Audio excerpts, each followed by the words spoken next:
Haskins going deep, has Jamie Kuna. Can he pull away for the score? Yes.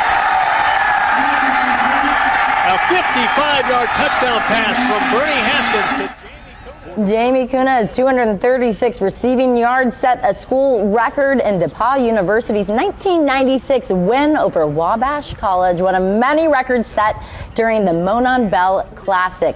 The 131st year of the oldest college football rivalry in Indiana is on Saturday, and one of the people who knows it best actually used to work here, Ken Owen, former Wish TV anchor, DePauw graduate, former DePauw University spokesperson for many years, as well as Monon Classic historian, is here to talk to us about it. It is a pleasure to have you here this morning. It's a thrill to be here. I think I delivered my first Wish newscast in about this spot, actually, in 1989. So. Amazing to think about. So a wealth of broadcast history, but also knowledge on this game. And we were just chatting.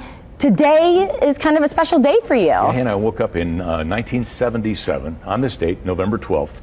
And my parents and I got into our car and drove from Chicago to Greencastle, my first visit to see DePauw University. And it was the day of the Monon Bell game. Yeah. And as it turns out, Jim Lampley and ABC were there to broadcast it. There used to be a rule that they had to do 2 Division III games a year, and they got to like Wednesday of this week and realized we need a game. So they came to DePauw, and there were 2 cameras, and we have video of that, which is unbelievable. Somebody at DePauw actually recorded that game, but amazing memories, and it began a lifelong relationship with DePauw and with the rivalry. I think the video is right here. That's 1950. Oh, I'm sorry. That was 1955. Yeah, but this is not quite. Fred the Toe Williams just kicked his first collegiate field goal to win the game.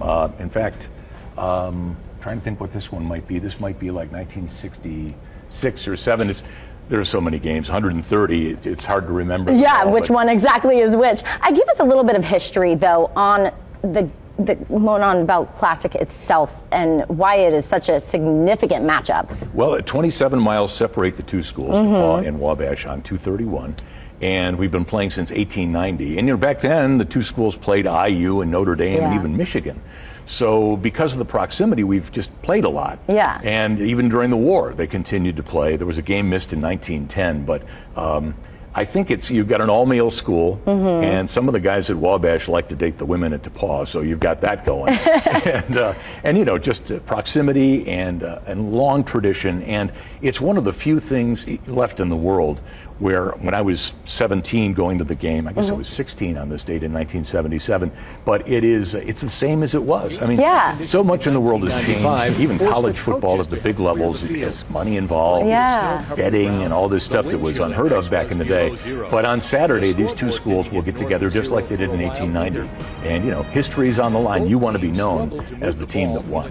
Big game, big winning prize. Literally, the Monon Bell is huge. And we were chatting about, in past years, some of the students from the various schools have kind of gotten in trouble trying to get this. There are some great pranks on the books. As recently as 2017, some Wabash guys, I think 3 or 4 of them, got into the gym and actually, hid until it was closed. Yeah. Wearing Trump and Obama masks. They tried to steal the Monon Bell, which was bolted down. They got it off of the bolts, but were caught. They got about 8 steps toward the door and were apprehended. And, it's things like that make a rivalry great. In 1900, the Wabash coach pretended he was a journalist, came to the DePauw game during the season, sat on the bench. I said, I need proximity because I want to do a good story.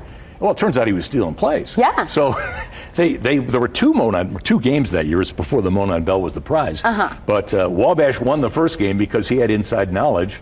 We won the second game, and then the next year he became the DePauw coach of all things. Well, I guess he had some really good knowledge about it. And in 1965, this is the best one. Okay. A guy named Jim Shanks was a Wabash student, came to DePauw and pretended to be from the Mexican consulate. He looked like an 18-year-old college student, but he gets to DePauw and meets with the president of all things, and the president gets him in the direction of the Monon Bell. Well, it gets stolen that night. And that game is known as Operation Frijoles because Wabash, this whole Mexican motif, stole the bell, threw chips and wore hats that day, but not quite appropriate these days. But, back in 1965, that's how they did it. So many stories. I know you could go on, and we wish we could hear them all, but we do have to go quickly, though. Before we go, any predictions about who's going to win? It'll and be by a how great much? game, as Nick Morozis, our great late coach, used to say. It's turnovers, baby. So you got to protect the football, and it's always a good game. If you haven't been, it's sold out, but try to go sometime and definitely watch it on the old tube. All right. Thanks for chatting with Thank us you, about Hanna. it this Appreciate the morning. opportunity. We appreciate you being back here at Wish TV. Thank you.